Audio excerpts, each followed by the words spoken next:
most people think a deviated septum is when your nose is collapsed, like Daniela Westbrook, that type of thing. It's not. If you Google a deviated septum is when the center part of your nose has shifted slightly, so it's bent, and one side of your nostril will be bigger than the other side, or it might be that the structure of it has changed. So if you look at the photo there, you can see where I pointed out with the red arrow that there's an indentation slightly there. Now that's the nostril I would usually use, okay?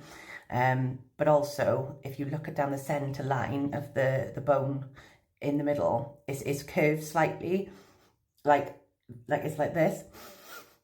It's definitely indented there. Now, if I was to continue to use, that's just going to get worse and worse and worse until it's eventually going to end up collapsing. And you don't have to be spending £500 a day to be for that to happen. You know, like this is just since my last relapse that I've noticed the change in my nose, and people saying like, oh, you know, you're being paranoid and stuff, but you know your own face, you know your own body. I can see the change in my nose there, and I can see where it's shifted.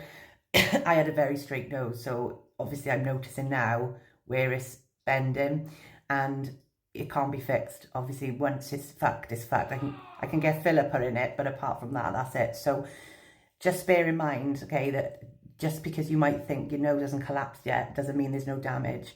You can have a deviated septum and it can look like this. So if your nose looks like this, then you may have, you know, it may be time for you to call it a day and try and get sober and clean.